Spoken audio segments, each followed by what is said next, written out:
আমরা কেকেআর প্রথম দিনের ক্যাম্পে কোন প্লেয়াররা কেমন পারফরমেন্স করেছেন তা হয়তো তোমাদেরকে অলরেডি জানিয়ে দিয়েছিলাম, এবং দ্বিতীয় দিনে তারা কেমন পারফরমেন্স করছে আজকে সেটাই জানাবো এই ভিডিওতে। বিশেষ করে আইপিএল 2025-এর জন্য তারা যে পরিমাণ প্রস্তুতি নিচ্ছে যে তা দেখে সত্যি আশাবাদী হওয়ার মতো। যা এক করে দেখে নেওয়া যাচ্ছে কে কেমন পারফরমেন্স। প্রথমে যদি কথা বলি ভেঙ্কটেশ আইয়ারকে নিয়ে, এই তরুণ ক্রিকেটার ব্যাট হাতে কিন্তু চমক দেখাচ্ছে।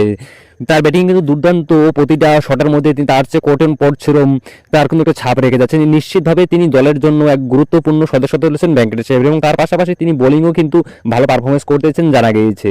এরপর যদি আমরা কথা বলি রিঙ্কু সিং, তাকে নিয়ে আর কি বলবো, যে রিঙ্কু সিং এর নিয়ে বলার কিছুই নেই। তার মানে ব্যাটিং ও নতুন উচ্চতা ছুঁয়ে গেছে, এটি দেখে বোঝা যাচ্ছে যে আইপিএল 2025 তার থেকে আমরা বড় কিছু আশা করতেছি রিঙ্কু সিং এর কাছে, তিনি সেটা হয়তো দ্বিতীয় পারবেন। তিনি যেমন কঠিন শট খেলতেছেন তেমনি দলের জন্য একটু একটু করে শক্তিশালী হয়ে উঠতেছেন। এরপর আসি অধিনায়ক আজিঙ্কা রাহানের সম্পর্কে। তার ব্যাটিং দেখে মনে হচ্ছে যে একদম এক্সপিরিয়েন্স প্লেয়ার, তিনি তো আগে থেকে এক্সপিরিয়েন্স প্লেয়ার, ইনি হয়তো নিজের খেলা নয় দলের নেতৃত্বের দিকে খুবই মন দিচ্ছেন। তার ব্যাটিং বিশেষ করে ফিনিশিং শট এবং দারুণ লাগছে। আজিঙ্কা রাহানে কি কেকেআর এর সাফল্য চাবিকাঠি হতে পারবে? আচ্ছা, তোমাদের কি মনে হয় কমেন্ট করে অবশ্যই বলবেন। এরপর যদি আমরা দেখি যে কুইন্টন ডিককের কথা, শুধু তিনি ব্যাটিং না উইকেট কিপিংও তারা কিন্তু ভালো পারফরমেন্স দেখাচ্ছেন। ওর মানে কুইন্টন ডিকক হয়তো ওপেনিংও দেখা যেতে পারে, দলের প্রথম একাদশে হয়তো বড় ভূমিকা থাকতে পারে কুইন্টন ডিকক যদি তারা প্লেইং ইলেভেনে সুযোগ পান। ব্যাটিং এর পাশাপাশি উইকেট কিপারও খেলার অন্যতম গুরুত্বপূর্ণ অংশ হয়ে দাঁড়িয়েছেন।